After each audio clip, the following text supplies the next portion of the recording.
Sportcat's Daily Gazette, live across Australia on Dare Media Group radio stations. News, weather. And somehow it all makes sense. Sort of. For more information, go to daremediagroup.com.au. The boss jock has entered the building.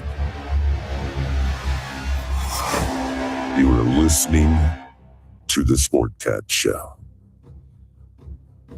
That's right, ladies and gentlemen, boys and girls, children of all ages. You're the one dealing with Sportcat. I'm with you for the next 2 hours on Radio X Australia live and overnight replays on WZQR, Pine Island, Florida, FM.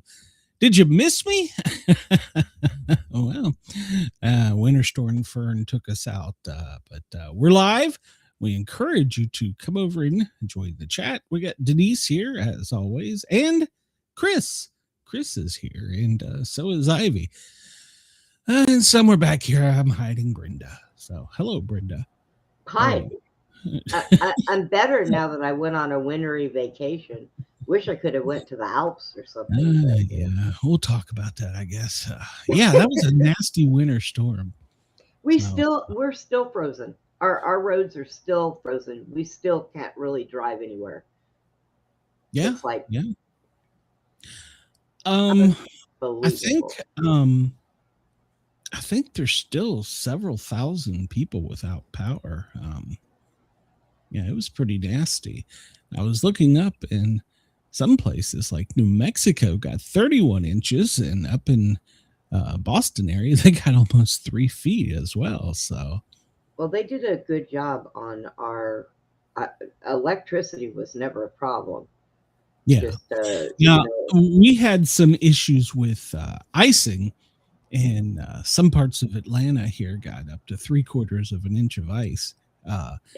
We got lucky because usually we're kind of at the where we live is kind of like at the tail end of the Appalachians. So we're at a lower elevation, but everything comes rolling off the mountain right at us. So we got lucky. I think we only got like maybe 1/4 to almost less than 1/2 inch of ice, but our power here only flickered a time or two. It went out briefly, but nothing. I mean, I can't even say it was out for a long period of time. It was long enough to notice, I guess. But yeah, it was the ice that got us here in the metro. But some people around the country, it was pretty rough. So, yeah, like you said, they're still dealing with it. I think that I'm trying to think. There was, what did I read on the news? There were 60 some fatalities. Yeah, let me pull that up. There was like 62. Yeah, 62. So there's my dog trying to break in. Yeah, 62. Texas had 3 young kids. Yeah. Tennessee, they had 8. We'll talk about one of them. He had to have been a Yankee. He decided to drive on the snow on the lake. That was a bad idea. And there was up in Boston, Mass. There was a snowplow accident, a sledding accident in Arkansas, and always several cardiac events when people get out shoveling snow. I think I talked about this beforehand, but yeah, it was. If you're going to go out and more people have heart attacks moving snow than you realize. So shoveling snow. So yeah. Hey, I had to do that in Tennessee. I mean, in Ohio, and I'm here to tell you that ain't no joke, man. You build muscles doing that shit. No, and we'll talk about it here in a minute. But there was still 400,000 people without power, mostly in Tennessee, Mississippi. So they're going to be out a little bit longer. In some lanes of, I think 40 are down to like 1 lane. So. Denise said they got 15 inches and they're expecting more. Yep. We're going to talk about that. Oh my God. Winter storm Guyana. So Glenn, we have to go dig Denise out of the snow. I may have a heart attack. I don't know if I can do that. So can I do that as my stress test? I will take that chance. Yeah, I guess so. So yeah, let's get into no, I hit Brenda. Let's get into the whatever the news stuff we got going on here. Oh, and seeing this on the Thin Line Rock station, I had to have other DJs fill in for me because it was flickering and we had some internet outages. So yeah, it was rough. Writer's Log said they made a ton of money moving snow as a young man. Yeah, he used to go in the neighborhood, and that was my job to go shovel out the neighbors. And I didn't charge the elderly ones, but I should have. So yeah, I did that. I'm trying to think. I had like 5 houses I did regularly, so it was a lot, but. Yeah, I hate shoveling snow. I hate it with a passion. So I guess I should file that under yard work. I hate mowing lawns too. Yeah. I just figure stay in the house, eventually it'll melt and go away. Well, yeah, it will, especially here in the South. But we're only going to get today, I think the high is going to be in the 40s. And I think maybe tomorrow it might hit 50 here in Atlanta. And then it's expected to plummet out again for a couple days. So, yeah, another cold front coming through. Denise says her neighbor helped her clear her car out. Was your car buried? Because I saw videos and pictures of people that their car was literally buried. Yeah. Call the cops. Dude, somebody stole my car. Man, it's under the snow. Yeah, no kidding. Well, it's 14:08 on the East Coast, Wednesday, January 28th. LA, it's 11:08. Denver, 12:08. And in Chicago, well, it's 1:08 in the afternoon. For our dear friends down in Australia, Perth, it is 3:08. And Sydney, you are at 6:08 a.m. So Chris says it's 13 degrees there. Yeah. So it's a bit chilly. So if you did go outside and look up, which I did, I walked Ginger last night around midnight, and it was cold, but me and her walked briefly. I looked up at the moon, and you can see almost all of it. It's like it's 77% illumination. So yeah. I mean, she's got fur, so it doesn't bother her. She'll go out there and play in it. But I was like, all right, you're done. Let's go. So. Oh, my God. You should have seen Putin. So him and I had an argument of why he has socks and snow boots and shoes, because I took him outside in the back, and the minute he stepped from the house onto the deck, his little feet were jumping up. And I was like, yeah, see, if you put your little snow booties on that mommy got you, that wouldn't be happening. And he's like, he went out there, and there was a cat who was a stray cat that was in our yard. So do you not know this little guy went around to every spot that he thought that cat was and peed on everything to say, this is mine. This is mine. Yeah, that's what they do. But in the meantime, he came in, and then what did he do? He put his front paws on my leg and about froze me to death. Oh my God. I was like, dude. You'll be all right. Yeah, it was chilly out last night when I walked Ginger. So yeah, it was chilly. So let's see. Let's move along here. Well, the moon is coming up over South America. I'm sorry. Yeah, well, over South America and Africa right now. And I looked, and we are running 12. Why our sun is getting later and later? We're gonna have a time smear, Brenda. So. Oh, did you see that they're going to put through Congress the whole time change thing? That they don't want to do it no more, apparently. No. Yeah, somebody was saying something about that they're going to vote on it because doing the whole spring forward, fall back bullshit. They're going to vote on that, but they can't get a balanced budget passed. Yeah. See, so there you go. Yeah, well, we're almost 13 minutes behind. We're going to have a time smear. So, all right, Brenda, what kind of trivia do you want to do today?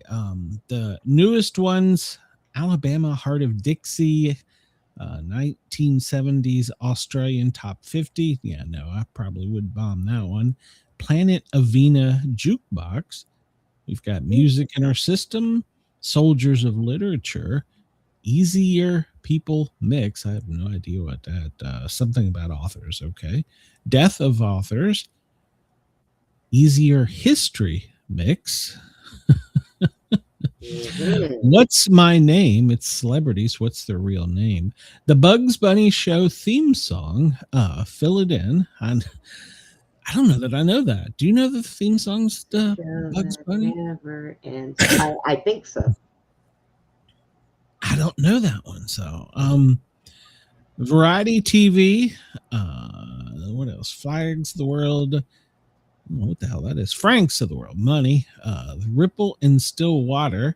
Remember song lyrics that contain ripple. Okay. And geography. Today's general is 3 of a kind. Oh. Yeah, that's what it says. 3 of a kinds beats 2 pair, but only if you can identify. I guess you have to identify what that is. Follow kind of fun. You don't want to try it? I have no idea what it is. Yeah, we might as well. I mean, I haven't really been picking big lately, but what the hell? All right. Well, we'll try this on the fun trivia. 3 of a kind trivia mix. 3 of a kind, 2 pair, but only if you could identify what 3 of the things given in the questions have in common. Oh. This is going to be good. What do a mythical rug, which transports one quickly to a destination, a 1998 movie about a family of witches whose loves cause men to die untimely, and the art performed by Penn and Teller have in common? Trickery, enchanted, magic, or a spell? Magic, yeah, that's my guess. We'll go guess. That sounds good. What do a small handheld firearm, a soldier who appears in Shakespeare's Henry V and Henry IV, Part 2, The Merry Wives of Windsor, and the mascot of the athletics team of the University of Wyoming have in common? Oh, boy. Matchlock, pistol, dirk, or commander. What is the University of Wyoming's? Jesus, I'm trying. Pistol? No, it couldn't be a pistol because that was in Henry V's time. Oh, okay. And dirk could be a dirk, a matchlock, or a commander. I'm gonna have to guess a dirk, but I can't remember the University of Wyoming's. Okay, I could guess dirk too, but what the fuck is a dirk? That's a small knife. It's a Scottish knife that they used to hide on their leg under their kilt. It was like a that's a good one. Yeah. So, but the key word is handheld firearm, and a soldier who appears in the firearms that they used to have that had the knives at the end of them. Those, what were those called? No, that was a bayonet. Yes. Yeah. So, the Merry Wives of Windsor and a mascot of the athletics for the University of Wyoming. So, is Wyoming's mascot a marionette? Like, I have no idea. That has different meanings. I have no idea. Anybody know what the University of Wyoming's? I don't know. Chris says, "What is a dirk?" Is a quote of the day. I hope you got that right. I'm pretty sure that's what that is. That's what I've never heard of this. Hold on, I'm gonna look that one because I think that's what that's called. Normal people just call them knives. Well, yeah, but they weren't called that. Let's see. No, what meaning? Dirk weapon. There we go. Long-bladed thrusting dagger. Yeah, from the Scottish era. So dirk it is. Yeah, I'm going to go with dirk. That's my guess. But all right, we'll move on. We'll pick dirk. That seems reasonable. What do one of them? Wyoming is the Cowboys. I don't know. I can only think of Colorado. So they're the Buffaloes. So I don't know what the hell. I don't know. Well, we can come back to it. What do one of the most common artificial fishing lines. No, I'm sorry. Let me repeat that. What do one of the most common artificial fishing flies, a long-haired hare from Asia, in a 1978 movie about 4 cowgirls who thwart the assassination of President Kennedy, have in common? Catcher, hopper, bunny, or woolly? Denise is on this one. She says catcher. I have no idea, so we're going with Denise. I have to agree. All right. What does a lever activated by a person's foot, a lever which must be depressed for a machine to continue working, and a lever by which a bicycle rider's feet transmit rotational energy to a crank, have in common? A pedal, a controller, a grip, or a pusher? Pedal. Pedal, yeah. That seems almost seems too easy. Even Denise said pedal. Okay, all right. So we're going with pedal. What do the American jazz pianist, and a composer who wrote Round Midnight and Straight, No Chaser, an early opponent of Batman, a red-hooded vampire, and an endangered earless seal of Hawaii, have in common? You know, when you were reading that out, I could have swore to God I heard you say a pisser. Like, what? I think a pianist. I got a joke about that. A monk, a Lucian, a Victor, or a Winton? I think it's a Lucian, but I don't know. A red-headed vampire, an endangered earless seal of Hawaii, a jazz pianist and composer who wrote Round Midnight and Straight No One. I'm guessing Lucian. That's we'll let you guess that one because I have no idea. Probably wrong. So, let's see. What do an idiophone percussion instrument, a story about the American occupation of an Italian village in Sicily during WW2, and a paralysis on one side of the face, have in common? Timpani, bell, nervosa, or zufalo? Nervosa? I'm thinking nervosa, yeah, because that's got. But Chris says a bell. Everybody in the chat says a bell. Oh, okay. Well, it could be Bell's palsy. So yeah, that's. Oh, true. yeah. Yeah, Bell's palsy. So see, our chat picks us up sometimes. What do a portion of a stand of bagpipe, which produces a single harmonizing note, the 3 robotic helpers in a 1972 sci-fi movie Silent Running, in a tedious, samorphous manner of speaking, have in common? Drone, bore, chanter, or forge? Denise says drone.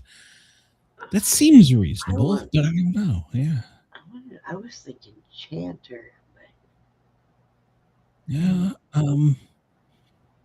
Chris says this is making me think too much. I don't like it. Well, we don't really know, so we'll go with Denise. We'll go with drone. Yeah, we'll go Denise. Denise, this whole trivia is on you today.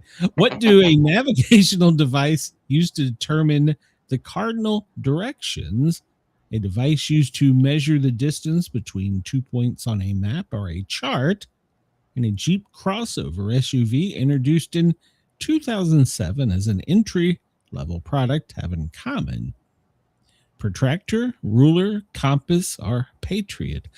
Ooh, now see, there was 2 Jeeps introduced, and I think one was a compass and one was a patriot, but I think the compass was like the little teeny one for like the city folks that like to pretend they got SUV.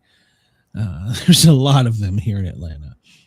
Well, both Denise and Chris are saying the compass. Yes, that's right. They both said compass. So, what do a She's already ahead of us. What do a genus of Northern Hemisphere flowering plant, commonly known as the iris, Jasper Johns' painting of Old Glory in 1954, and a visual waved signal to stop have in common? A pennon, I don't know what the hell that is, a lantern, a flag, or a banner. I'm going to go with flag. I think I flag. would think so. Yeah, I think flag is the right answer. So we'll go with flag. What do the 38th President of the United States, born Leslie Lynch King Jr., and the only character other than Arthur Dent, oh God, why the fuck did I just say that name? Then Arthur Dent to appear throughout the Hitchhiker's Guide to the Galaxy and one of the world's largest and most important modeling agents have in common? Ronald, Ford, Richard, or Otto? And everybody's saying Ford, so I'm going to go with Ford. I don't have a clue, and I just hate uttering that name. All right, submit my answers. Here we go. Let's see what happens. All right, number one, what do a mythical rug which transports one quickly to a destination, a 1988 movie about a family of witches whose love causes men to die untimely? Don't all women do that? And art performed and Teller have in common? Magic carpets figure in mythology in the Middle East. Sandra Bullock and Nicole Kidman play sisters in the filming of Alice Hoffman's Practical Magic. Raymond Joseph Teller, who had his name legally changed to Teller, and Penn Juliet are a magic act. So there we go. All right, so we got this wrong. What do a small handheld firearm, a soldier who appears in Shakespeare's Henry V and IV, Part 2, The Merry Wives of Windsor, and the mascot of the athletic teams have in common? And it was a pistol. So it was firearms capable of being held and discharged in one hand are called pistols. We don't know about that. The ancient pistol is a character. It was in a character of his plays, William Shakespeare's plays. Okay. And the mascots of the team of the University of Wyoming is called a cowboy named Pistol Pete. Pistol Pete. I remember Pistol Pete. All right, so I should listen to the chat on that one. All right, so what do one of the most common artificial fishing flies, a long-haired hare from Asia, and a 1978 movie about 4 cowgirls who thwart the assassination of President Teddy Roosevelt have in common? We put catcher, but the correct answer was woolly. The woolly booger, also called the woolly worm, is an artificial fly, fish just above the surface of the water, which resembles large nymphs drowning. So, all right, in places like Bhutan, China, India, Nepal, and Pakistan, there hops a woolly hare. Okay, they prefer high altitudes. All right. In Wild and Woolly in 1978, 4 women break out of prison in 1903 to prevent an Irish assassin from killing the President of the United States. I've never seen that one, so I don't feel too bad. So only 53% of the people got that one. So, all right. What does a lever activated by a person's foot, a lever which must be depressed and for a machine to continue operating, and a lever which by which the cycle rider's feet transmit rotational energy? Pedal. The word derives from the meaning foot. It describes any kind of lever which is moved by the operator's foot. So there you go. Oh, we got this one wrong. Jeez, this was my guess. What do the American jazz pianist, a composer who wrote Round Midnight and Straight No Chaser, an earlier opponent of Batman, a red-hooded vampire, and an endangered earless seal of Hawaii, have in common? I said Lucian, but the correct answer, Monk. Okay. Thelonious Monk, 1917 to 1982, was a giant of jazz recordings. and he was only exceeded by Duke Ellington. Didn't know him. First appearing in DC Comics in 1939, the Mad Monk was a vampire who sought to destroy Batman. Okay. The Hawaiian monk seal is one of only 3 species of the genus Monocars that have been hunted almost out of existence. So, and NOAA and Hawaiians are working to protect and preserve them now. So, yes, Chris, every time I blow my nose, I'm going to think of that, the woolly booger. Woolly booger. Yep. What do an idiophone percussion instrument? A story about an American occupation of an Italian village in Sicily during WW2 and paralysis of one side of the face have in common, and we got that correct. Bell. Musical instrument which produces a sound. John Hersey's 1944 novel, A Bell for Adano. Okay. And Bell's palsy. So the chat was right. 74% of the people got that one right. So there you go. 74% of the people in the chat are smarter than me. What do a portion of a stand of bagpipes which produce a single harmonizing note? 3 robotic helpers in the 1972 sci-fi movie Silent Running in a tedious somniferous, manner of speaking have in common. And the chat got this right. Drone. 2 sorts of pipes are attached to the windbag of a stand of bagpipes called chanters and drones. Okay, there you go. 3 drones assisted by Bruce Dern's character in Silent Running were nicknamed Huey, Dewey, and Louie. They are reprogrammed by their master to play poker in addition to their manual labors. And poetry is something that lives like fire inside of you. Well, not me. Like music to a musician, or Marxism to communists, or else it is nothing. An empty formalized bore around which pendants can endlessly drone their notes and explanations. That was a quote by F. Scott Fitzgerald. So there you go. 88% of the people got that one right. What do a navigational device use to determine the cardinal directions? A device used to measure the distance between 2 points on a map, and a Jeep crossover introduced in 79. And we got that one correct. Compass. So let's see. Calipers are a device used in geometry, metal crafting, machining. Okay. Why the hell did my screen move? I didn't do that. So we got that one right. The Jeep Compass was introduced in 2007. So, all right.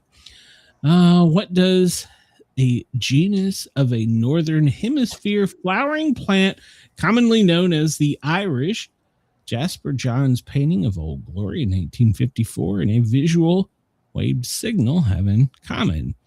And the chat got this one right. A flag. Irises grow naturally in Europe and North America, and they are widely known as flags. Did not know that. Jasper Johns constructed his painting of the United States flag using encaustic method. Okay. Interesting. Since about 1850, the phrasal verb flag down has been used to mean someone waving some sort of visual signal to cause something to slow down or stop. Okay. What do the 30th president of the United States, born Leslie Lynch King Jr., and the only character other than Arthur Dent to appear throughout the Hitchhiker's Guide in the Galaxy, and one of the largest and most important modeling agencies, have in common? We answered Ford. That was correct. 90% of the people would have got that, except for me, apparently. President Gerald Ford was named Leslie Lynch King at birth. I did not know that, but his name was changed because his mother remarried. He became president upon resignation of Richard Nixon. He was an Eagle Scout. Okay. Ford is a journalist researching obscure corners of the galaxy for the guide. He rescues Arthur Dent, yeah, that's his mistake, from Earth mere moments before it's destroyed to make its way to hyperspace. The Ford Modeling Agency was founded in 1946 by Elaine and Gerald Ford, no relation to the presidency. So, all right, so there you go. We scored 7 out of 10, so well, not too bad, I guess. We could have done better. So, thank you to Denise. Otherwise, I would have really looked stupid today. So, there you go. And if you would have listened to her and I when we said pistol. Yeah, whatever. So, all right, this day, trivia, January 28th. What word in English language is spelled wrong more often than any other word? Oh, God. Well, check my spell check. What word in the English language is spelled wrong more than any other word? Right?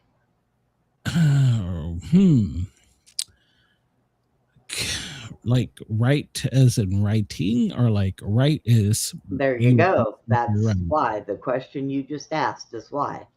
But could it not also be they, there, too? Oh, hell, I don't know. Wrong is spelled wrong. Okay. That might be it. And the word wrong. Yeah. All right. So Chris. Chris is the smart one today. So we get Chris the cookie. Everybody wants to save the earth. Nobody wants to help mom do the dishes. Quote of the day from PJ O'Rourke. Oh, there's a lot of truth there. That's true. Shit. Yep. This day in 1986, do you remember where you were? Do you remember where you were, Brenda? Good God, I'm having a stroke. I was in California raising my baby. Yeah, I was. The space shuttle Challenger exploded 73 seconds after liftoff, killing the crew of 7. And I know exactly where I was.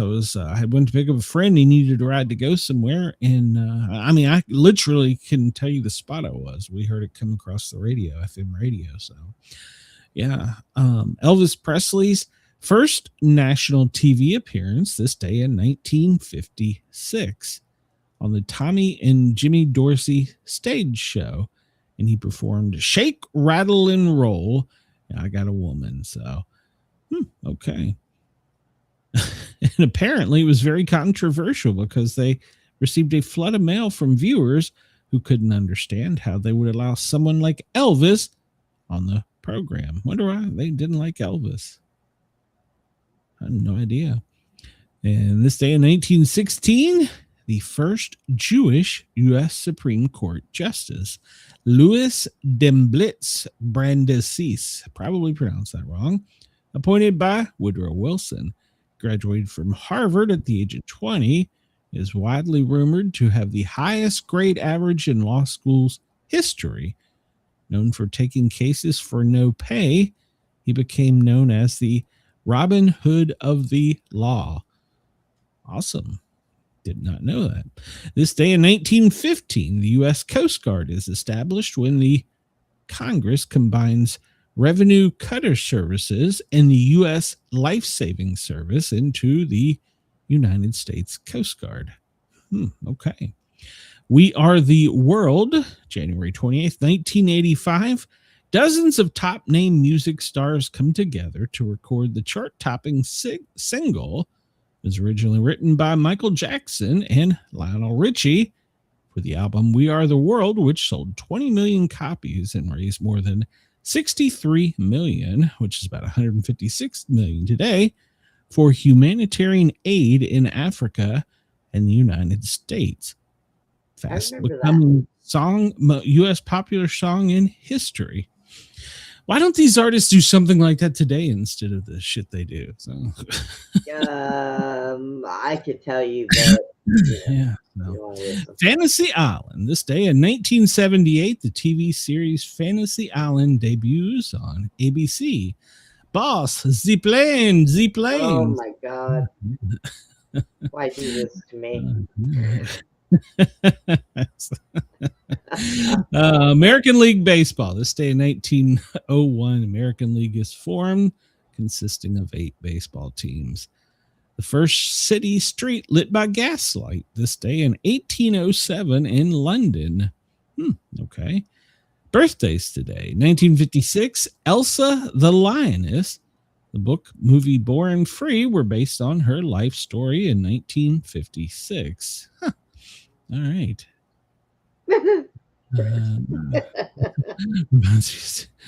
Alan Alda. Alan Alda, born this day in 1936. Hawkeye from MASH. John Banner, born this day in 1910. He was in Hogan's Heroes. Sergeant Schultz. I see nothing, I hear nothing, I know nothing. Yep. That is correct. The Birdman of Alcatraz. Robert Stroud, a convicted killer known as the Birdman of Alcatraz. He became an expert on bird diseases while spending 44 years in solitary confinement. He discovered a cure for hemorrhagic septicemia, and it's a family diseases in birds. So, okay. I thought you were going to say he discovered hemorrhoids. At 18, he murdered a man for assaulting a woman he was pimping out for prostitution. He was sentenced to 12 years and developed a reputation as one of the most violent prisoners in the prison. And he was transported to the penitentiary in Leavenworth, Canada. There, he killed a guard and was sentenced to death by hanging. His mother appealed to the President Woodrow Wilson, who halted the execution. That's a man who stands up for his woman now. He was pimping out his bitch, and somebody decided to be mean, so he took it out on everybody. Talk about opening a can of whoop ass. Yep. He found some injured sparrows in the prison yard and raised them to adulthood. He then began raising and selling canaries and bird medicines via mail order to help support his mom. Over the years, he raised 300 canaries and wrote 2 books on the care of birds. After prison officials found the equipment they had ordered for his birds was actually distilling alcohol, and due to his violent tendencies, he was transferred to Alcatraz, where he was no longer allowed to keep birds. He just wanted a little hooch. Come on, man. This guy was interesting. Sir Henry Morton Stanley, a British-American-born reporter and explorer, upon finding Scottish explorer Dr. David Livingstone in Africa in 1871, he queried Dr. Livingstone, I presume. Born this day in 1841. You remember him, don't you? So. Oh, yeah. I was there when he was born. See, I knew it. The first U.S. naval officer executed on mutiny this day in 1823. Philip Spencer, an American naval officer. He was the first officer executed for mutiny. His father was President John Tyler's Secretary of War at the time. Wow. He joined the Navy with the help of his father, the Secretary of War. He twice assaulted an officer aboard the USS North Carolina while under the influence of alcohol. He was then reassigned to the USS John Adams, where he was involved in a drunken brawl with a Royal Navy officer while on shore leave.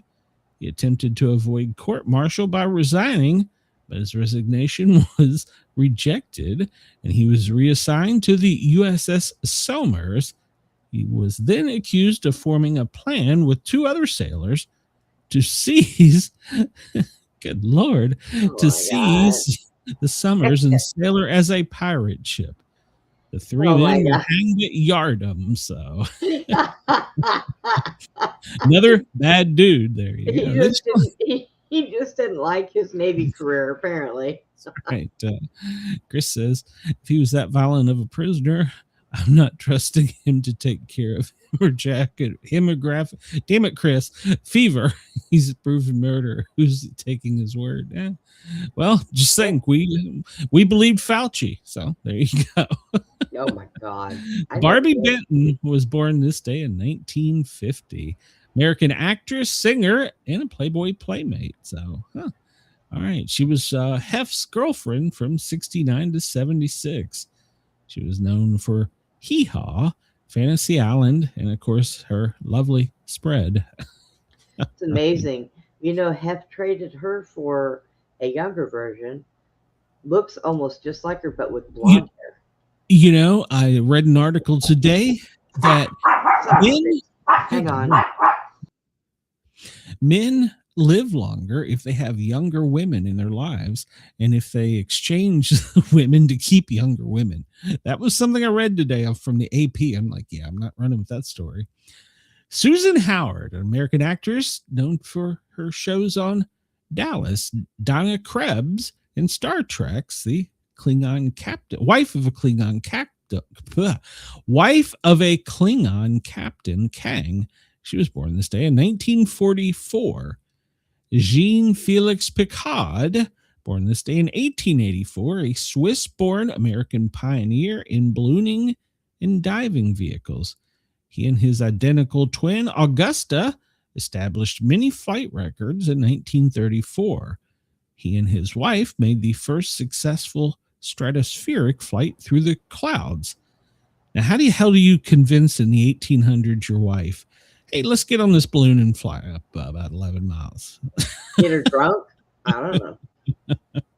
I'm sorry about that. I had somebody knock on the door.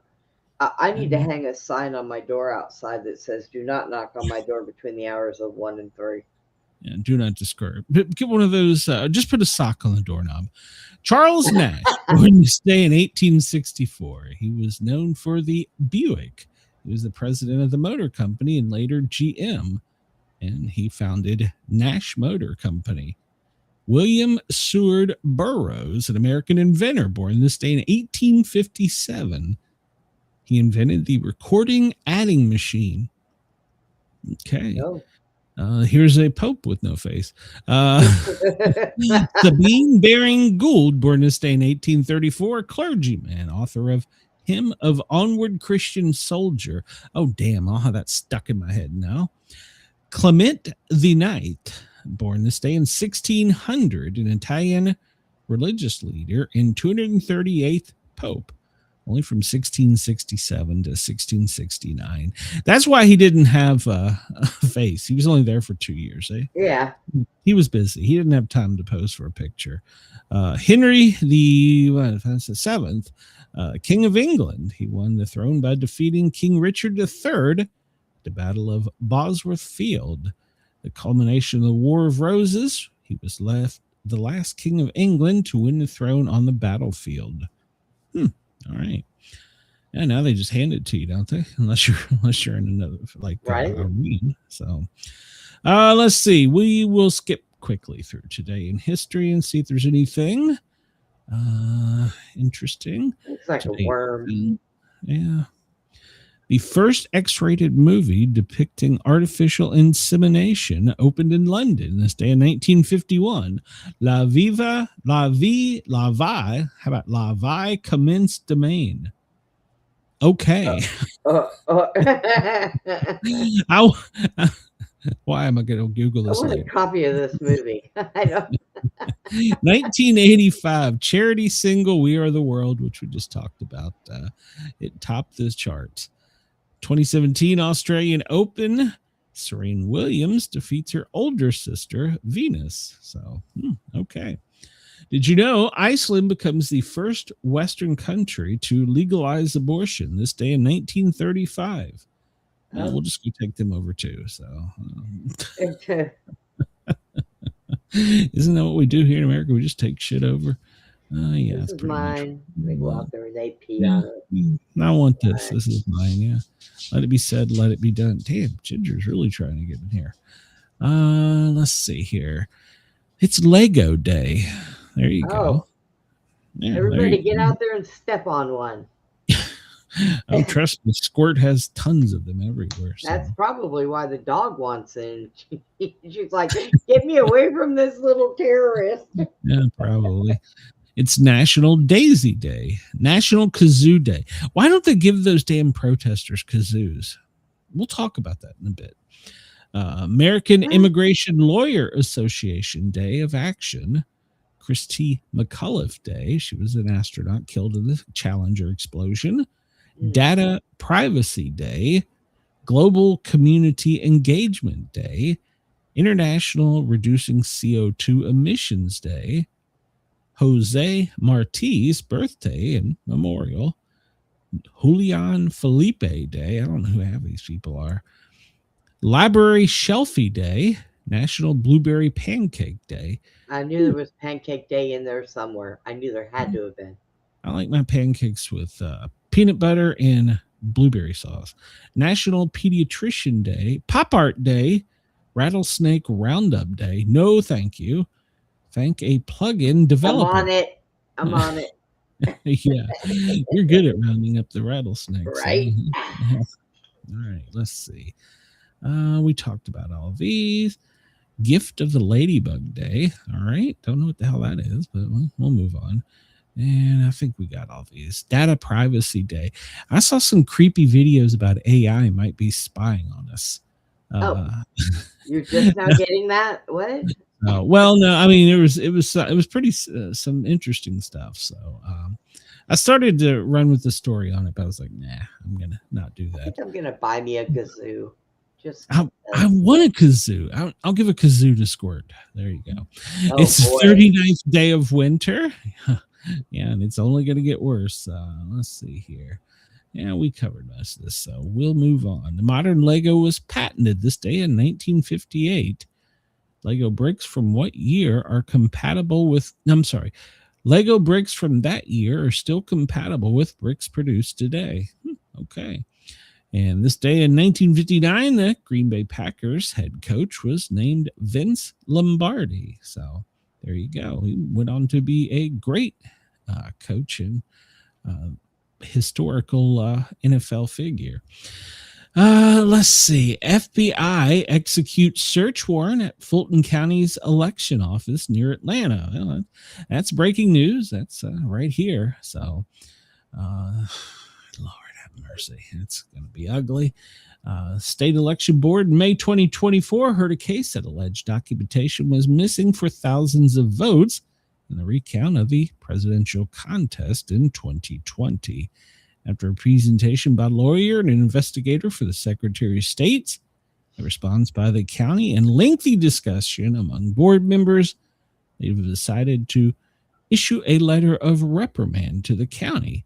Shortly after the note, they shifted towards a conservative majority, which was repeatedly sought to reopen the case. The board's lone Democrat and chair have objected, arguing the case is closed, citing multiple reviews that found that while the county's 2020 elections were sloppy and poorly managed, there was no evidence of intentional wrongdoing. Really? Oh, I believe they should just go to WSB and see the yeah, there's all kinds of stuff. Let's see. Trump recently said people will soon be prosecuted for what they did in the 2020 election. Jesus Christ. Georgia has been do it already. Yeah, well, I don't believe that we're going to put anybody in jail. What the hell is Bondi doing? She's got, yeah, this is all a paper tiger is all this is. So, GOP mayor from California says ICE is being rejected by communities across the United States. There's a lot of truth to that. So, yeah. So the FBI is right around the corner from me in Fulton. So hopefully they won't find me though. So I'll be safe and sound here. So I got Brenda to protect me. So she's keeping me. It'll be good. FBI, open up! Go away. So I'll get him. Billionaires praise Trump. All right. Rubio says regime change in Iran would be far more complex than Venezuela. You think? Yeah, just a little bit. It's there's nothing that can be won in Iran.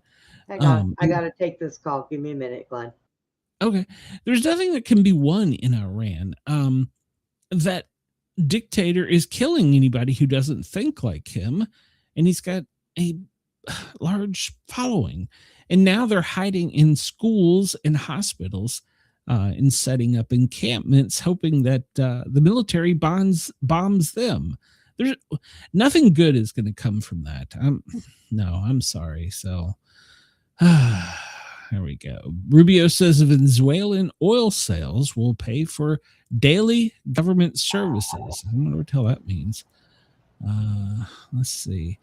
Yeah, I just don't think anything positive can come out of us going to war with Iran. I really don't. No. But that was a positive phone call. Oh, okay. My batteries will be here on the 3rd of February. Oh, I was hoping you were saying we were picked up by the Miami affiliate. Damn it, Brenda. Okay. Oh, yeah, okay. Let's see. We'll talk about that in a minute. The federal agents involved in the shooting of Alex Pretty, is it Pretty or Pretty, have been placed on leave. It's administrative leave. Calm down, people. Let's see. Democrats threaten to impeach Kristi Noem. Yeah, they're trying to get her. Yeah. The attorney general says 16 protesters were arrested in Minnesota. That's all? They could have got many more. That to me would have been like easy fishing. So the FBI is going to investigate the attack on Representative Ilhan Omar. Okay. It was fake. She faked that. I'm sorry. Yeah, we'll talk about that in a minute. Yeah. We are all on survival mode, according to Minneapolis residents. All right. Let's see. Border patrols are on leave. We'll talk about that here in a minute. What does it mean? It means they're sent home with pay. And they won't say where. They're not going to tell you where. Do you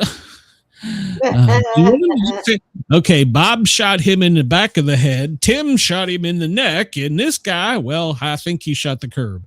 They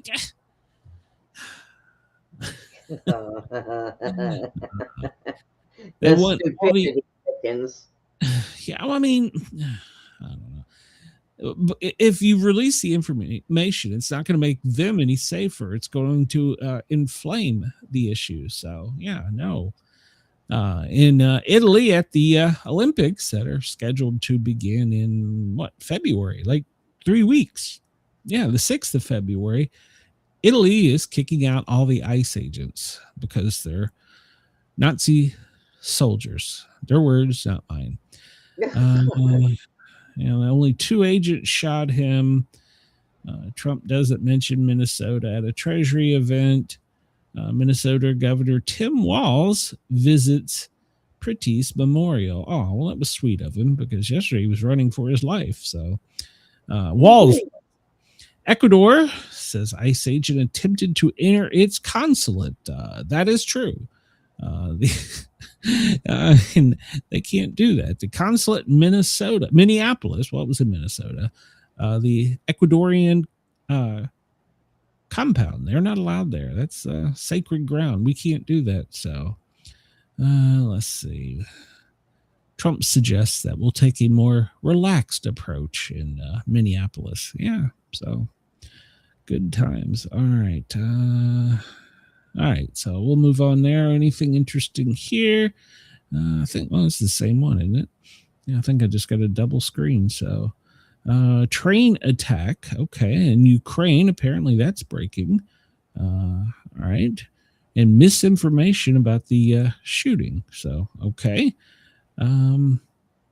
Spreading that the man that killed him on Saturday, or the man that was killed Saturday, so he'd been fired as a nurse back, is fake news. No, he resigned.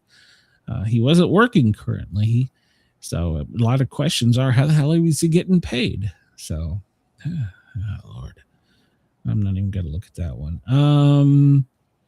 All right, we're going to move on from this one. This is breaking news live from the BBC if you want to go check it out. All right, let's get into our normal daily slop. We'll about be on time. Well, the Doomsday Clock, according to UPI and the International Agency of Astronomers and Physicists and whatever, the smart people, we moved the Doomsday Clock 3 seconds ahead. It's now 85 seconds to midnight. So there you go. Are you familiar with the Doomsday Clock, Brenda? I don't pay attention to that. Well, it's a guide that began 7 minutes to midnight in 1947 as a way to convey the threat of the nuclear danger. In 1949, it really moved ahead to 3 minutes, and in 1963, it went 12 minutes. It was only moved a couple times back and forth between the 70s, 80s, and 90s. At the end of the Cold War, went back to 17 minutes to midnight. The furthest it's been from doomsday. In 2023, it was moved 90 seconds, and in 2025, 89 seconds.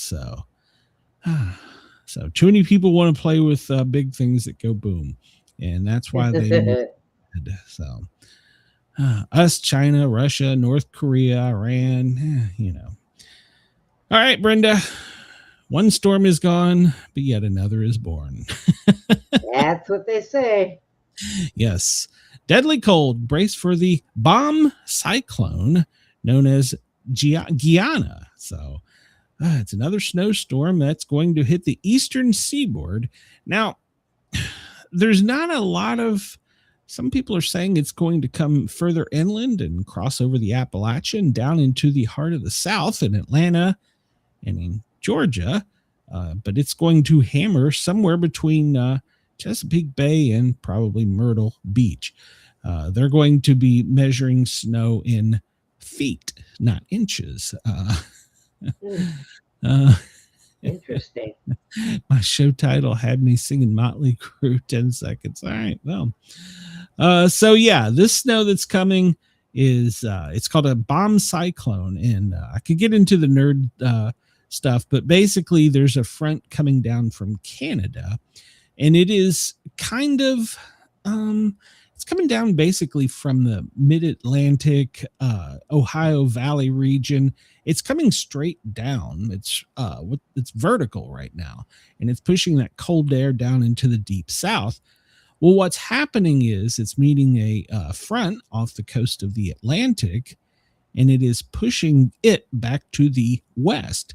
And if you know anything about storms in the south, any storm that moves from east to west, as opposed west to east, is much more significant in power. So this one could be for the coastline, for the Carolinas and Chesapeake Bay, maybe inland as far as Richmond and the other side of the Appalachia. They're going to be measuring this in feet of snow. So, but we're all going to get the cold. So yeah, there you go. Of course we are. Yeah. So, and did you notice there was one thing out of all the weather stories that was never mentioned, and I couldn't find it in any of them. Do you know what it was, Brenda? No, what was it? Global warming. Not mentioned one time. How many times over the summer during the hurricanes did we hear global warming, global warming, global warming? Yeah, well, now that we're getting hammered by cold stuff, they're like, forget about that. We'll talk about that again in the summer. So that is the biggest. No. Oh, I don't disagree, but yeah, it's funny. The media, the mainstream media, they're all such liars. So Yeah. At any rate, Chris says, I wish Canada would contain their cold weather as well as keep their illegals out of our country. No, wow. And that morally superior to us trying to do the same thing. Yeah. So yeah, the bomb cyclone is going to come down from Canada, somewhere between the Ohio Valley, mid-Atlantic. It could venture as far over as to the Appalachian area. And then it's going to hit that front. It's going to move it. It's stronger, and it's going to push it with all that Atlantic moisture back to the west. And then it's going to spin up the coast. And like I said, there could be areas from pretty much Chesapeake Bay up to, Nova Scotia. That will be measuring it in feet. So, yeah, Vermont got over, I think it was like almost 2 feet. My son's shed collapsed. So, so you probably won't be affected much by this, Brenda, other than the cold. But it could pose a real threat to the South again. So, and they're also saying it could become a nor'easter. So, yeah, when it moves further up north. So, hang on, Denise. It's help's coming. So, I wanted to pull this up a little bit earlier. This is the outage map and show just how many people were still without power. Tennessee has 128,000, well, almost 129,000. Mississippi, 115,000. Louisiana, 72,000. Texas, where you're at, Brenda, 21,000. Kentucky has 12,000. California, why the hell has California got people without power? They're 9,000.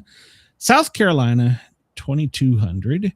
And Virginia, 1867. I pulled this up on my phone during the storm, and pretty much most of the East Coast over pretty much across the Mississippi to you was all yellow and red with the people out of power. So, yeah. But, there's still people trying to get their power back on. So it's crazy. So, and another one's coming. But I don't think this one's going to go inland as far west. So let's hope. I mean, I wouldn't mind for a little snow here in Atlanta. So, have you heard about this, Brenda? The upcoming food riots. Well, yeah, upcoming food riots. See, I want you to pay attention because I'm going to be the first to talk about this. They plant these little tiny seeds in headlines and they're like, well, we told you. So start the little ones here. So this comes to us from Natural News and the introduction to the perfect storm across America, the perfect storm of economic collapse, engineered food shortages, and government overreach is building towards an inevitable explosion of social unrest. The term food riot evokes images of distant failing nations, but the structural cracks in the U.S. food and financial system have reached a critical point. From manipulated supply chains to hyperinflation and weaponization of climatation has placed the balance substance just out of reach for Americans. So, and it's no longer a theoretical risk. So, Amazon, Walmart had to step in as food banks in exchange for government contracts controlling every bite. Did you know that? Nope. Yeah, Walmart and Amazon were getting contracts during some of these storms to be food banks. So, so somehow that doesn't surprise me, really. The root causes declining food production and economic collapse. And there's a historical cycle what we're witnessing is not unique. It's part of a predictable, cynical process of civilization rise and fall. History shows that empires become, I can't even pronounce that, cyretic, overextended, and morally bankrupt. Well, yeah, that's pretty much it. And we are at a tail end of such a cycle, according to analysis. So, fracturing ideological fault lines in the communities. Yep, we have plenty of that. So, the government's blueprint from ICE to a domestic police state. As the crisis deepens, the state's priorities will shift from welfare to warfare against its own people. The mechanism for this are already being built and tested.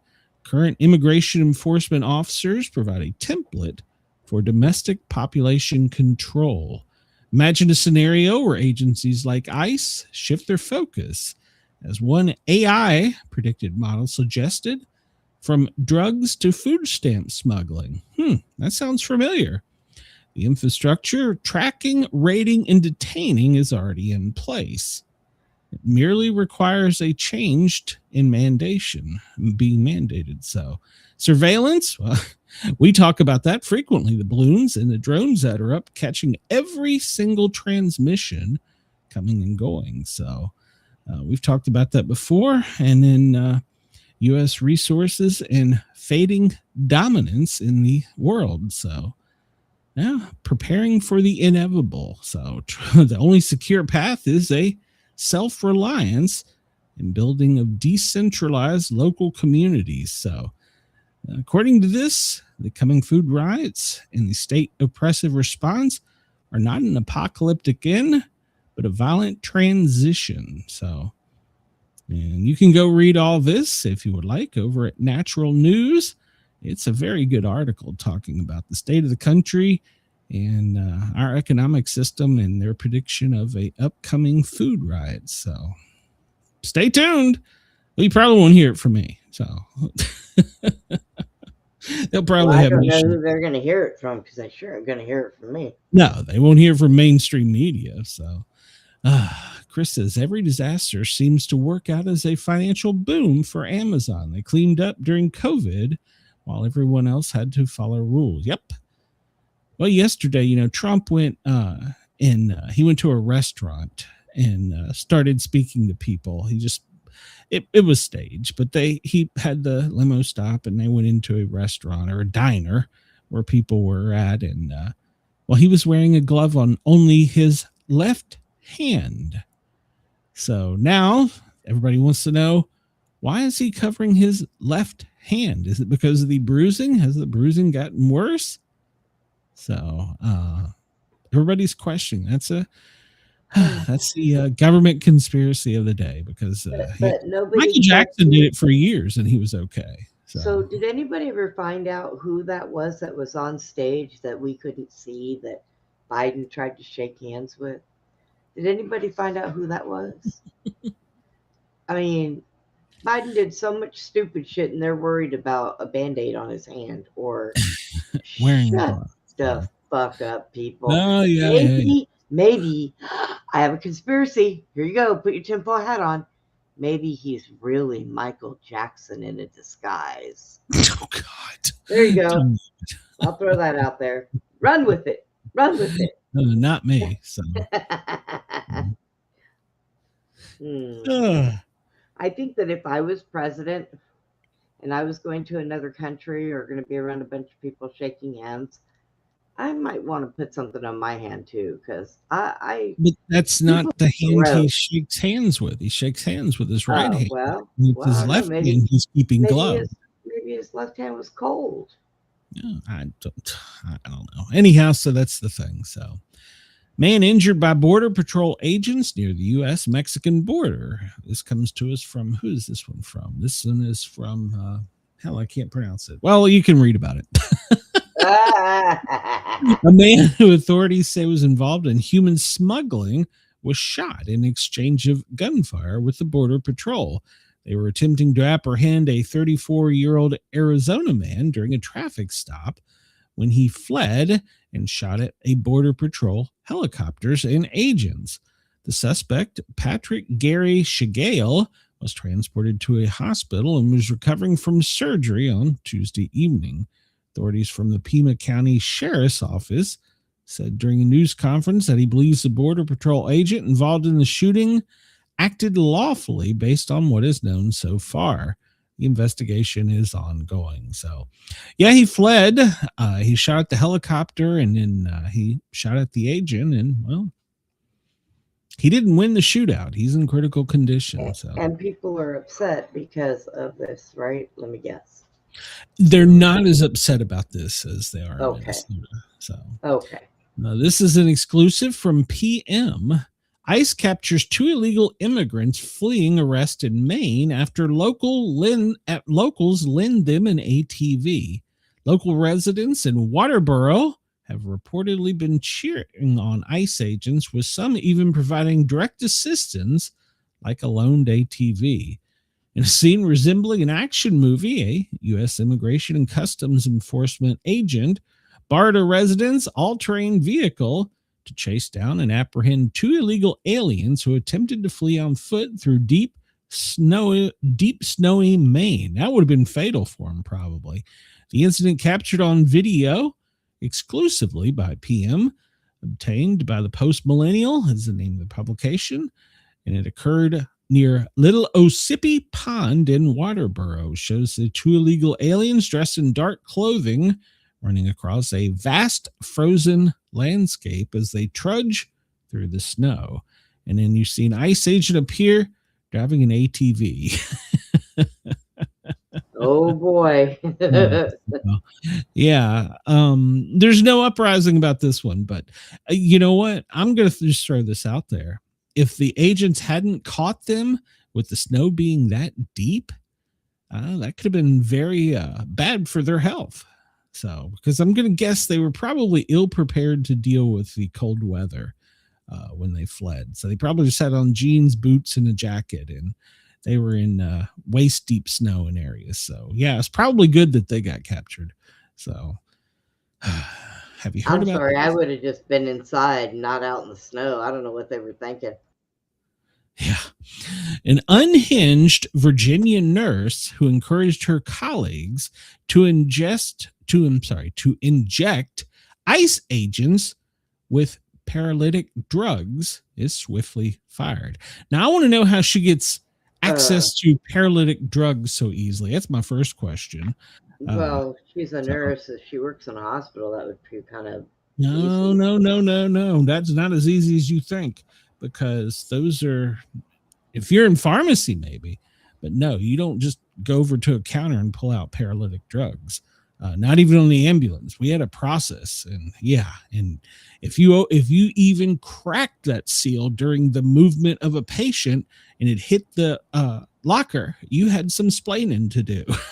Well, these people don't really give a damn about anything that they're doing. Well, right now. I'm just saying, how the hell does she have access? Like, makes it sound like it's so easy. So, anyhow, she was going to sabotage and attack ICE agents, and she wanted nurses across the country to do these sabotage tactics, or at least a scare tactic. And she wanted all medical providers to grab some syringes with needles on them, have them full of succinylcholine, whatever. Succinylcholine is a very strong, I don't know if IM, which means injecting it in the muscle, would be as effective, but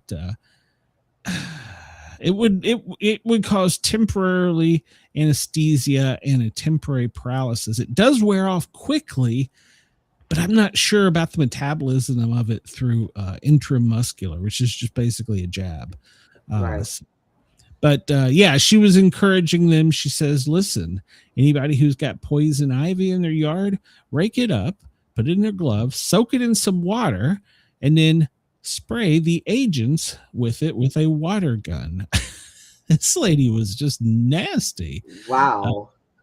She's suggesting that women, attractive women, luring unsuspecting ICE agents on dating apps and then spike their drinks. I'm pretty sure that they're a little busy to be cruising around on dating. Get on Tinder, get on Hinge, and find these guys. They're around. So, oh my god, put some X-Lax in their drink. Get them sick. Oh, Jesus Christ! If you can't make them die, at least incapacitate them. Wow, this lady's got some serious mental health issues to deal with. So, so people, if you're looking for a date. Yeah, she see this just goes to my theory. Hot chicks are all psychotic. So oh my god. So yeah, she's got some crazy things. But did you hear this? Tim Waltz, he was interviewed last night, and he said basically he was a tough guy and he wants to beat the shit out of JD Vance. All right. It's a quote. So, somebody set up a boxing ring. I want to see this. Yeah. I would beat the shit out of him if I could, Tim Waltz said. Yeah, Tim Waltz said he wants to beat him up. I'll see how that goes. Is that a threat? I wonder. I don't know. kind of what it sounds like to me. And then he went on a typical Waltz rant, lying his way through a rambling discussion in which he portrays himself as the defender of truth, justice, and the Somalia way. God. Yeah, so he was seen in this interview portraying himself as Superman. God, please don't put on tights. And he wanted to punch JD Vance in the face. So I would actually pay money to that. I think we should do a fundraiser. So, Right? Let's see if Tampon Timmy can actually find something other than a hole to insert his fist in. Just saying. Would you read about this? Minneapolis anti-ICE protester reportedly bit off the finger of a DHS. Yeah, she bit the end of it off, the tip of it off, and it was not going to be able to. I'm not going to show the images on here, but he's going to lose his from the middle finger from the joint up. So yeah, these people are nasty. So Did they, said it tasted like ice. So did they take her in and have her checked for rabies and put her down if she was infected? Good God, I don't know what they did with her, but yeah, she during a conflict, she attacked and bit one of the officer's fingers off. So this is so ridiculous. I just can't anymore. But just remember, these are mostly peaceful. So yeah. I didn't even bring up the article with the lady with the flashbang. Has anybody seen that? The lady they throw flashbangs to get them away. I've seen that, and she picked up the flashbang, and well, duh, stupid, it bangs. And it blew her middle finger off on I think it was her left hand. There was something I wanted to add to that whole finger biting thing. Go ahead. You know, their mayor got up and was saying that what they're doing right now is love. So was that considered a love bite? Maybe she's kin to the nurse. So maybe. Chris says it was mostly peaceful bite. So well, right now they're up in the House arguing.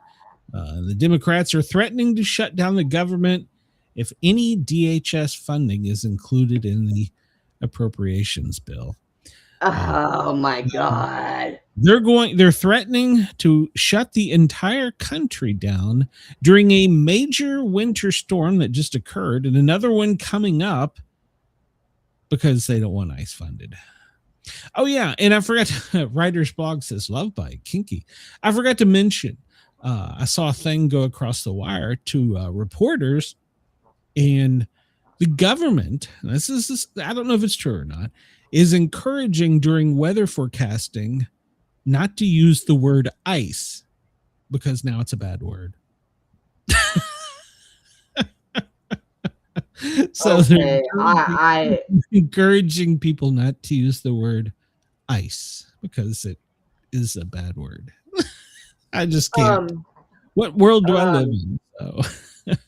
I think I just need to go to Canada and just be self-euthanized. Well, hell, we're about to take over part of them. So what the hell? It can be much different. So, so we'll get into this a little bit more. But yeah, the Democrats are threatening to shut it down, and this is all coming as we're doing probes into the protesters. Signalgate was infiltrated, and it goes right to the AG's office. And my first comment on Signalgate was, well, we'll talk about it here in a minute, but I've got a real problem with some of that. So Alex Pretty, this comes to us from PJ Media, reported by Catherine Salgado, committed previous felonies before the deadly attack on the officer. They want you to believe that the man who died during the violent clash with Border Patrol in Minneapolis was an innocent legal observer with a heart of gold. Well, it turns out his armed assault that resulted in his death was not his first illegal interference with federal immigration officers. The underlying issue here is that Democrats have encouraged their activists to believe that they can commit any amount of violence and dangerous illegal behavior without any real consequences. That's They're true. endangering lives of both citizens and police officers, and they have already fueled an 8,000% increase in death threats on federal officers. I wonder what it's been to local law enforcement officers. They see themselves as heroes for their violence, and they always melt down when it backfires. So he committed a felony, threatened officers with deadly force one too many times. He fell for the Democratic lie, and it cost him his life. So Hi, Monica. I'm sorry to hear that you're not feeling good. I hope you feel better soon. Oh yeah, no kidding. I do hope you feel better. So I hope hopefully the snow didn't hammer you too bad there. So, but yeah, apparently he spent his free time out interfering with federal operations as part of the Signal Gate. He'd been arrested before for incidents like this. So interesting. So he's been he must not have been armed on the others, because it seems to me like they would have seized his weapon if he had been. But Well, they're kind of, bad people can get weapons no matter what. well, no, I understand that, but it seems like they would have said, he was arrested armed before. He's only been arrested for scuffling with them in the past. Oh, okay. I see what you mean. Yeah, because it would have been definitely would have been on his record. But he was arrested with a SIG, and of course it had a full magazine, and then there was 2 additional magazines, which even the Republicans are jumping on the bandwagon. Okay, let me just point this out. I am pro Second Amendment. 1 magazine is none, 2 is 1. When you are engaging in a instant thing like that, you may need more than 1 magazine. You may have a gun malfunction, pistol malfunction. You have to drop a clip and put another one in. And therefore, that's why a lot of people carry more than 1 magazine. So I'm not going to get into a pro Second Amendment thing on that, but even the Republicans are making too big of a deal out of that. So let me catch up here. Monica says 13 inches. Wow, that's a lot of snow. Send me some pictures, Monica. We didn't get any snow. We got ice here in Atlanta. The temperatures were in the teens during the day and single digits at night. Yeah, we only hit the teens during the late afternoon and overnight here in Atlanta. But yeah, that's cold. So yeah, send me some pictures. I like snow pics. If you want, I'll even post any of my listeners' snow pics. Oh, and I should mention this. It was Australian listener messaged me and pointed out, while we're going through this horrible cold front here on the East Coast that we're whining about, down at the bottom of the world in Australia, they're dealing with temperatures in the 120s Fahrenheit. Oh, yeah. 120. Yep. So yeah, our winter is their summer. They got floods and fires. So yeah. So you can look at my show description. Not today's. I don't think I have it updated in today's. Any of them, and you'll see. You can send an email to sportcat@protonmail.com, or if you want to find me on social media, Facebook, I'm Sportcat Medic. So pretty easy to find. So, or Monica, if you're on my Facebook, you can send it to my messenger too. And I can send I swear, I thought you said MySpace. Damn, you're showing your age. So I'm sorry. I probably should have stayed on that thing. I'm just gonna say it. I think now it's just a music thing, isn't it? I haven't even looked. I don't even know. So there was 2 federal officers that fired shots during the encounter that killed Alice Pretty, according to the preliminary investigation. So 2 federal officers fired shots that killed the person, Alex Pretty, over the weekend in Minnesota. And they tried to take him into custody. He resisted, leading to a struggle.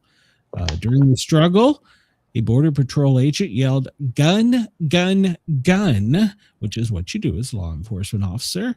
And then other officers, 2 officers, a border patrol and another Customs and Border Patrol agent, each fired their Glock duty issued pistols. So, and they're conducting an analysis based on the review of body cams and documentation. So, and separately, a man was arrested after he sprayed an unknown fluid. Oh, we're going to talk about that in a minute. So, Yeah.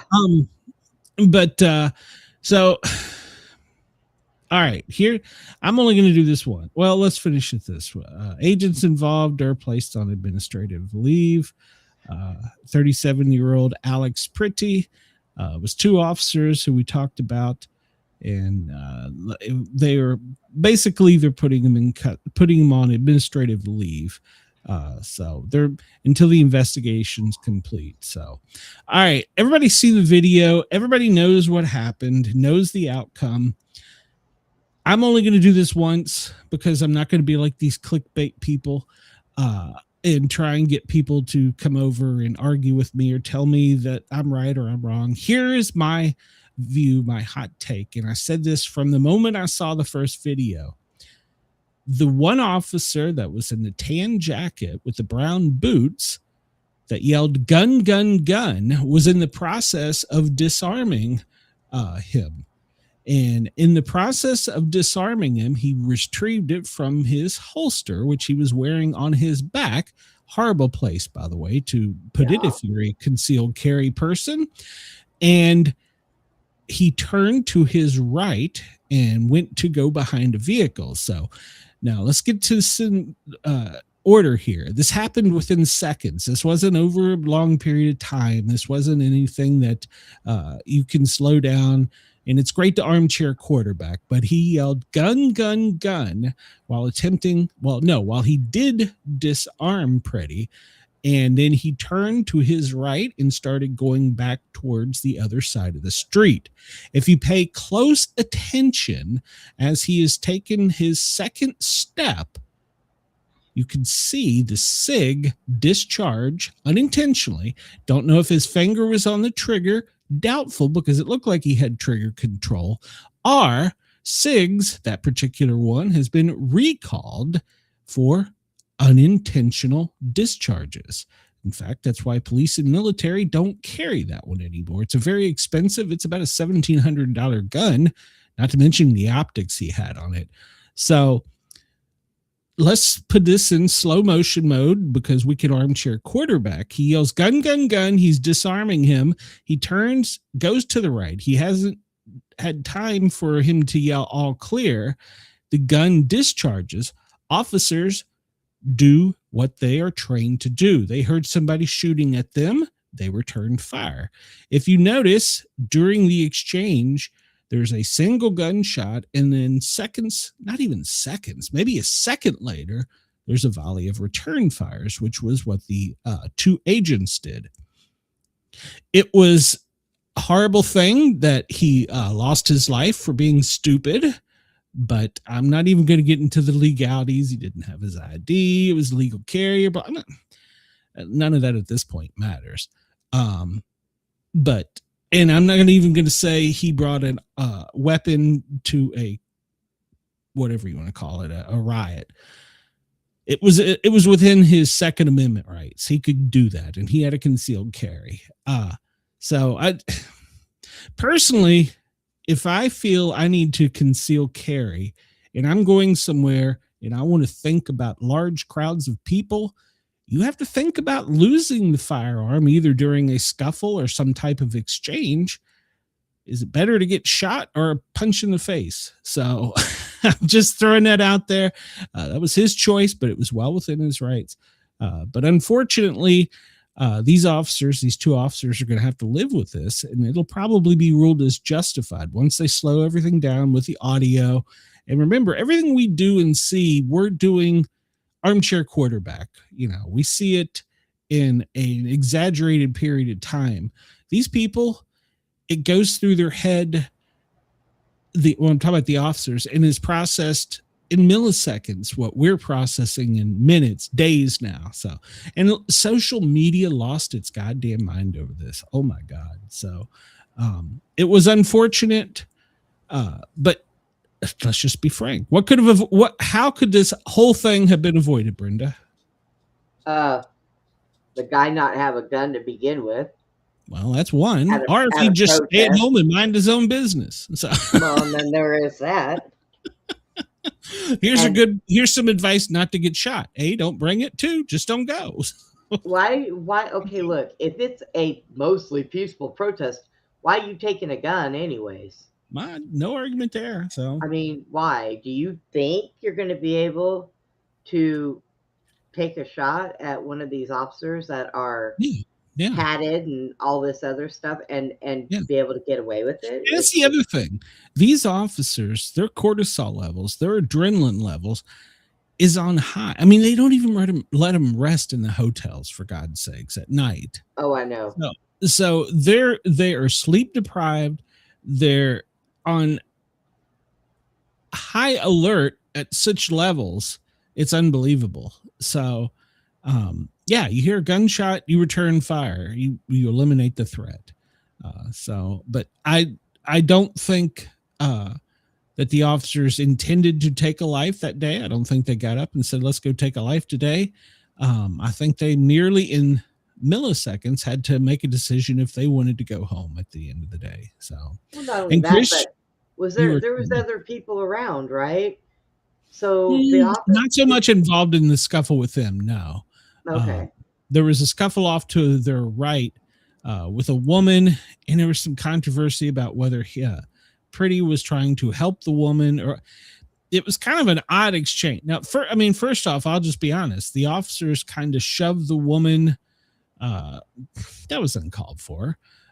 He shoved the woman to the ground, and then Pretty went over, and he had his chest all pumped up and had his camera in his face, and there was a verbal exchange, and the agent pushed Pretty, however you say it, and then Pretty pushed him, and there started the scuffle, which brought in, I think, a total of 6 officers in the end, but 4 initially, to the scuffle with him. He resisted, and at some point in time, he lost possession of his firearm by agent removing it. And honestly, that's my opinion, that it was an unintentional discharge, and that's what started the volley of gunfire that took his life.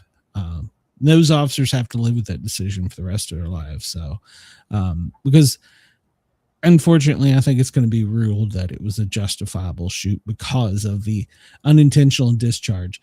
Here's, this gun is a very expensive gun, and it's been recalled. It's known for this. If that gun had not discharged, he'd probably be alive. I mean, he might have some broken ribs or something, but he'd probably be alive. That's just my opinion. If you can take it for true. Resisting and there wasn't such a scuffle, it might not have went off. True. So, but yeah, that's my take. Then until proven otherwise, that's pretty much what I think. So we'll see. So. All right. Well, this has been breaking news and has been breaking news all day. Holman, you know who he is, Tom Holman. Yep. He's on his way to, he's on his way. He's in Minneapolis, and he told Waltz, let's make a deal. So he wants more cooperation, or at least toning it down a notch. So it seems like he's gotten off to a pretty good start. And it's apparently been very good, positive, productive talks. So, and that has upset people on the left who think that Waltz has sold them out, and they invaded the Capitol yesterday. Oh my. Yeah, the protesters broke into the Capitol building, and they were trying last night. I don't think they were successful. They were trying to get into the governor's mansion. Yeah, yeah. So, and then of course they have been on this signal gate giving directions. They thought they had the idea of where they were staying, and then the police department showed up and arrested a lot of them. So, 2 nights of tearing up hotels, and police finally came in. Trump says he sent Holman, is it Holman or Holman? Holman to de-escalate the tensions. So, and he says that Bavino is a out there kind of guy. I don't think Bavino's in trouble. Well, I think wait a they're minute. sending him back home to California. He's been on the road for a year, for God's sake. So Wasn't Vance just out there not that long ago? yeah, Vance. Okay, was out. so And they he didn't do provide, anything the local police didn't provide protection for Vance. They had to bring in extra people.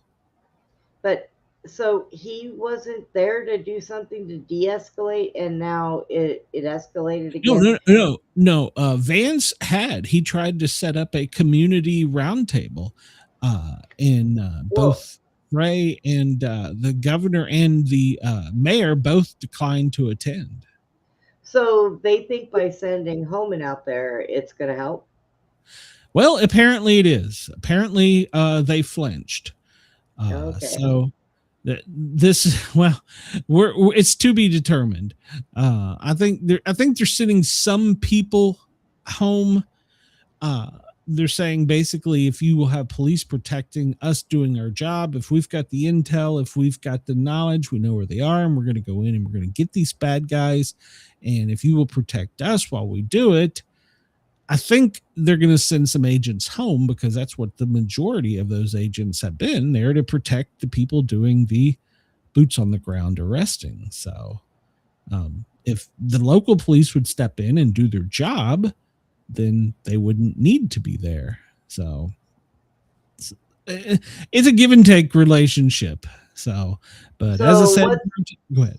So what's going to happen if they say, okay, and they do this, and the local police are there, and these people start walking around with guns hidden and pushing those officers, and those officers have to shoot them? Well, there, once again, like you said, we need to tone it down.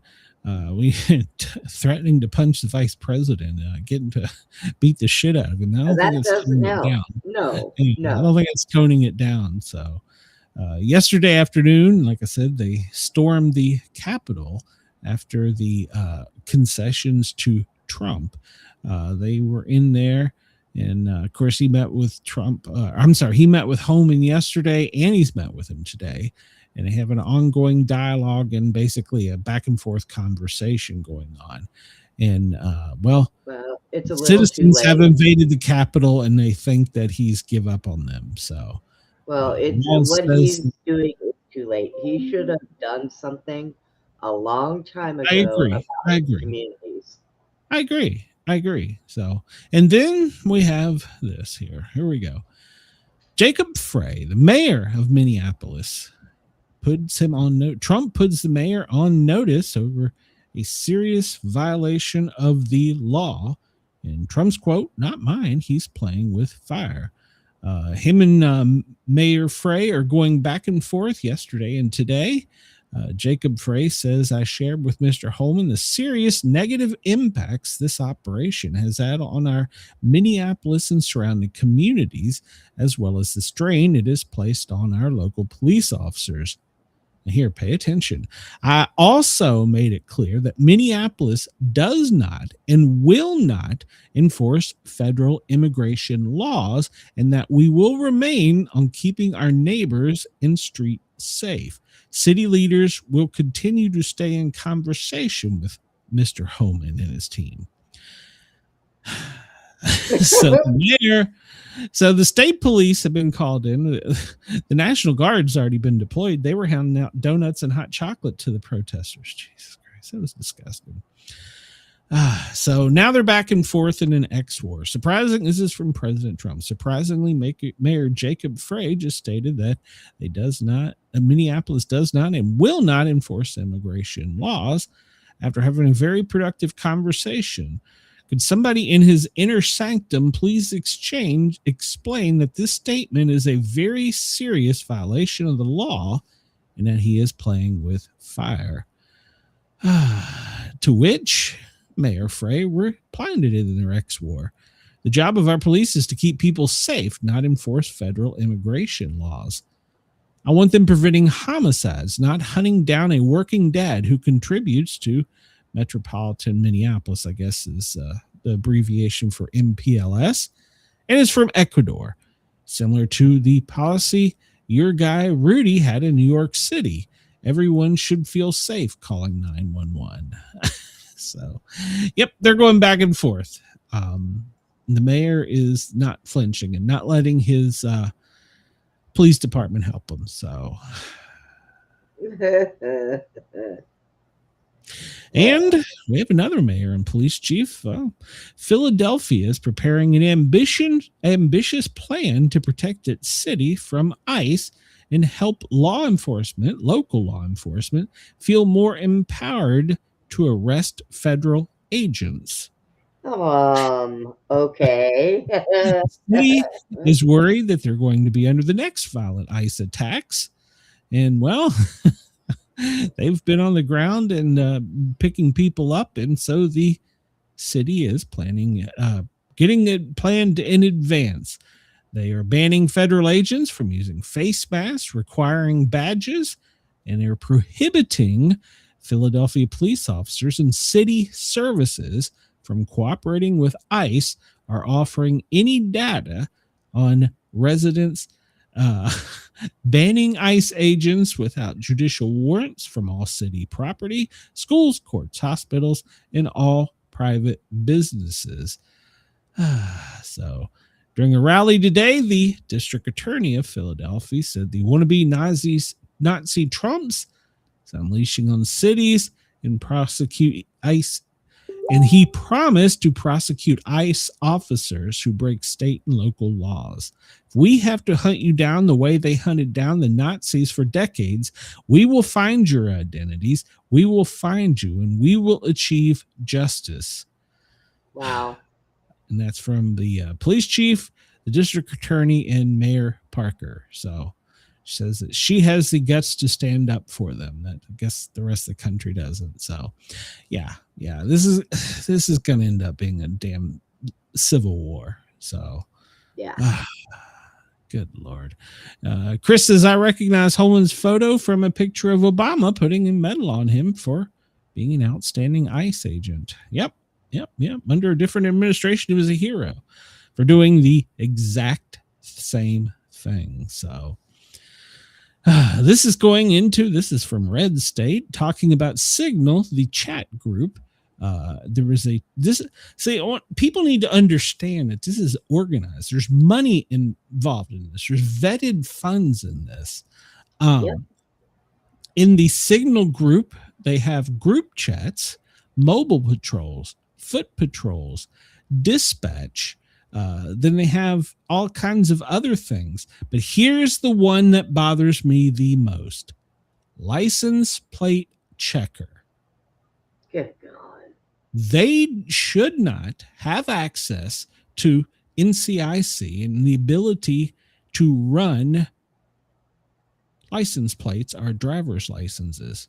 That tells me they have a connection either in the AG's office, our local law enforcement, or the 911 communications district.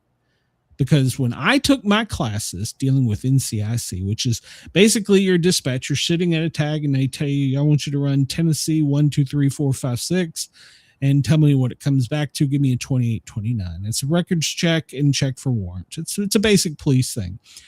You type in the information, it goes off to the national database. What goes here straight first to the capital, which is Atlanta, obviously. And then from there, it goes out to the national database. And you can actually access the federal or the international database if you have clearance. You have to take a specific class on how to do this, how to run those records and get those checks. You have to sign a DNA, do not disclose agreement. You also have to sign acknowledgement notarized in front of them under penalty of federal, local, and state laws of if you violate this. In other words, if you see a hot girl going down the street and you're like, hey, I want that girl's info, and you pull her up, you can be arrested as the communications officer. So I have a real problem that they have somebody on the inside getting this. Now, also, let's just throw out another little rule from NCIC. If I run a plate, Tennessee 1, 2, 3, 4, 5, and it comes back hot or stolen, or there's the guy's wanted for a murder in Mississippi, I have 60 minutes to put a report in that computer, and it can be a basic report. Something, police made contact, arrested individual, see police report, something simple like that, and that'll close it. But if you don't close that within 60 minutes, that goes straight to the FBI. And you have a timer on your screen that literally tells you if you run this and it comes back hot, you have 60 minutes to report a resolution to the FBI or to the database, or it will go straight to the FBI for investigation. So I really have a problem with that. That tells me that somebody somewhere, not only are they funded and organized, but that tells me that they have somebody on the inside, and that bothers the shit out of me. So, all right, well, let's move on real quick, because there's one other point I want to touch on with this stuff. Man, we're going to run out of time today. Tom Holman issued a statement afterwards saying they're making good communications with the exception of the mayor. So he expressed they all need to work with supporting law enforcement to get criminals off the street. We didn't agree on everything. The meetings were productive and a starting point. So that was his press release today. The latest on the ground here. Let's pull this up. This comes to us from the Minnesotan, which is their newspaper. Let's see. It's nothing too breaking news here. We're going to talk about her in a minute. Let's see. What else do we got? Well, I got to get to this point. The whistles that they're giving out to protesters. Do you know anything about them, Brenda? They're just whistles and they're paying. No, actually, that's incorrect. No. They are specific whistles to operate on a certain tone that has a neurological effect. Well, yeah. So it's not just you go buy 29-cent whistle at Target or wherever the hell you buy. I don't even know where the hell you buy a whistle. I guess Amazon. But it's a specific tone that generates a neurological response. So yeah. So, all right. So Friday, there's a coalition of far left groups led by Communist Activist Network tied to the CCP, millionaire Marxist Neville Roy Singham. I don't know anything about him. Brenda, you'll have to tell me about him. He wants to bring schools, businesses shut down. So on Friday, they are proposing, they're trying to get this data out, that they want to national shutdown. No work, no school, no shopping, stop funding to ICE. They want to shut the country down on January 30th. A nationwide day of no school, no work, no shopping. Well, I got news for you. Unless the internet's out, Brenda and I'll be here. So, sorry, Charlie. So we'll be here. I say that, and then now they'll come pound on my door in a minute. But yeah, so there's a nationwide shuttage that's being planned and organized by the communists on Friday. All right, so let's talk about Omar Oak real quickly. She was giving a little speech to a little town hall meeting in Minneapolis with her, I guess, constituents, and somebody sprayed her with a liquid and was tackled immediately by somebody there. So, all right. So a lot of people are saying that the guy was sitting in the front row. He had a syringe. He stood up when she mentioned impeaching Kristi Noem, which I think was the flag or the trigger for him. And he got up and sprayed this brownish colored vinegar smelling fluid on her. I think it struck her on the right cheek and down across her shoulder into her clothing. So here's my take on it. This guy apparently has never been charged with a violent crime, but he's been convicted of DUI. His name is Anthony James Kazmarek. He's 55, third-degree assault for spraying an unknown liquid onto the representative last night. He has 2 kids. He's not employed. So, and he was receiving disability insurance. So there you go. Make fun of that, I guess. They go into his Facebook account. They get in deep on this with PJ Media. Here's the thing of it. And you're going to hear this as a headline. Many people believe this was staged. So Brenda, you got 3 minutes. Tell us why you think it was staged. Because ain't nobody dumb enough to walk into such a small room and do that with all those people there that can stop him. Number one. I disagree with that. And it looks fake. First of all, what congresswoman, especially a woman, do you know that they're going to let people get that close to her and she's going to try to chase after them? Get the fuck out of here. You hit on one of my points. Natural response. If you're an elected official and you're attacked, as you dive backwards, you let security do their job.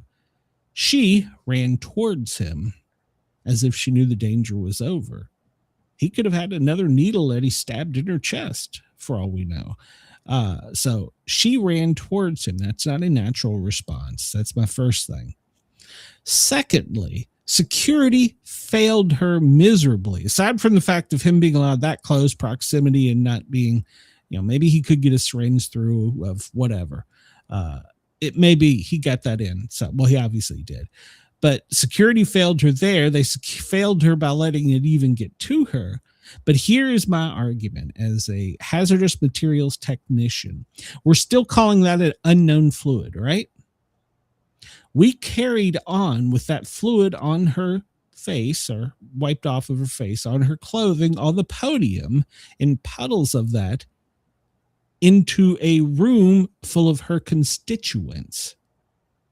As a hazardous materials technician, I'm telling you right here, right now, that shit should have been shut down. Everybody should have been moved to a separate room and thoroughly cleaned before they left that facility.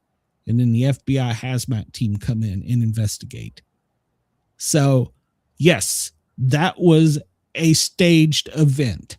Because if it had properly happened, because I've actually ran this call at the ice place in Chamblee, Georgia.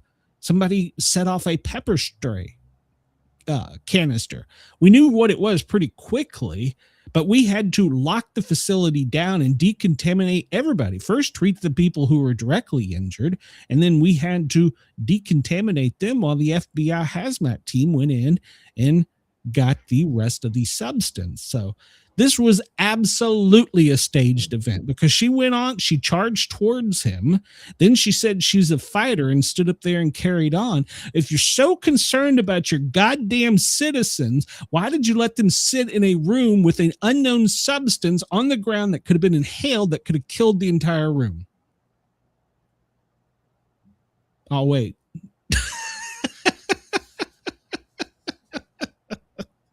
Because that does not happen. It doesn't happen. I want people to understand that doesn't happen. Instantly, that room becomes a hot zone. It is sealed off, and the people that were in it are considered hot and are sealed off from everybody else. It doesn't happen this way. This was so Hollywood staged poorly.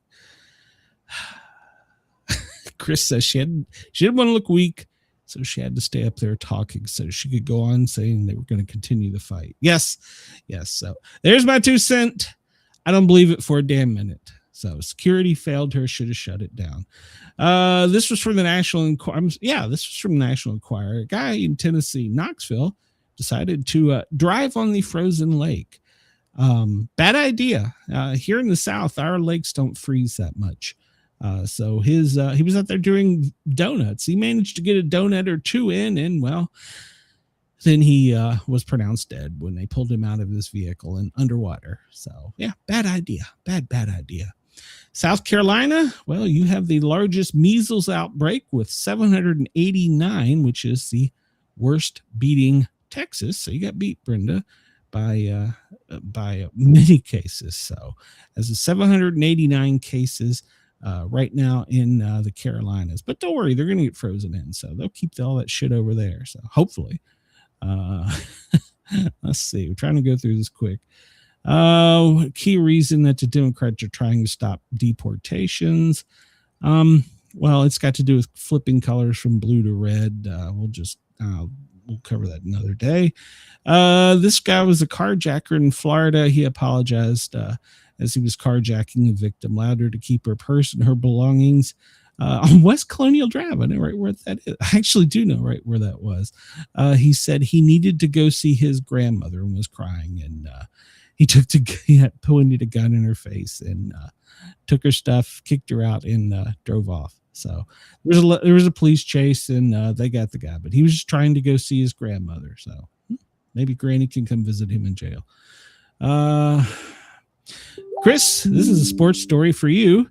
Bill Belichick. Well, he's not going to be a Hall of Fame candidate this year. And President Trump, well, he thinks it's wrong and he wants it changed. So he won't be elected into the Pro Football Hall of Fame this year.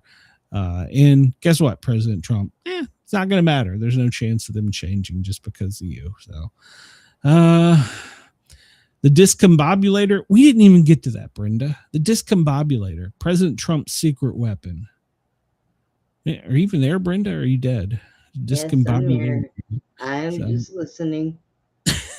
You don't have anything to say about my rant on the Ohan. I don't blame you. So, well, it wasn't handled correctly. So Trump wasn't allowed to talk about the discombobulator secret weapon. They shut him down. He's not allowed to talk about the weapon we used in Venezuela. It's that. He should just kept talking. Gavin Newsom says there's something deeply wrong with President Trump after a bizarre comment on the Minneapolis shooting. So, he feels worse about Renee Good because her parents were Trump fans. So, yeah, Gavin Newsom's on his ass. Yeah, that was a stupid comment. He feels worse about the girl that was shot than he does over Pretty. So, the astronauts that are headed for the moon, well, they are in quarantine right now. So, we are getting closer.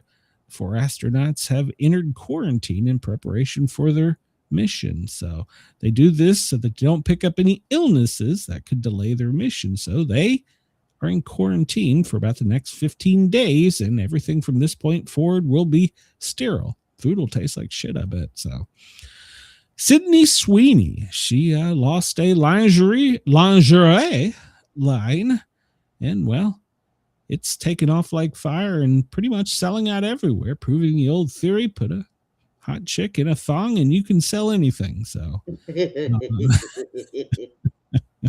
she's got some great photos. So yeah, she continues to pump up the economy. Yeah, something's pumping. So we talked about this before. The ex-wife of the football player, Matt Calais, is using free speech and wants the lawsuit tossed about how she discussed the size of his manhood. So there we go.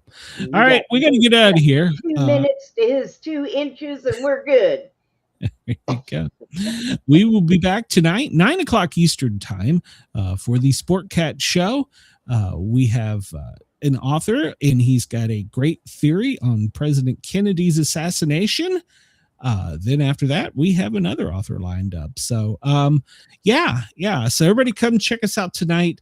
I think you're going to really like tonight's show and get some good insight into a new JFK theory. So everybody, I want to thank you at WZQR and to Radio X, Dare Talk Radio Australia. We'll see you guys tonight. Wake up to the chaos on the stream. Sportcat's on the mic with a wild-eyed dream. Brenda by his side, they're spinning the news. Twisted takes, crazy jokes, no bunker, just views. A quiz in history, weather on the scroll from Greenland to the galaxy. They've got every goal. Laugh at fear, let the world do its thing. Sportcat's Gazette, it's the chaos we sing. Sportcat's Gazette, don't bunker tonight. We're riding the headlines with laughter and light. No prepping for doom, we dance in the fray. Sportcat keeps us laughing through the end of the day.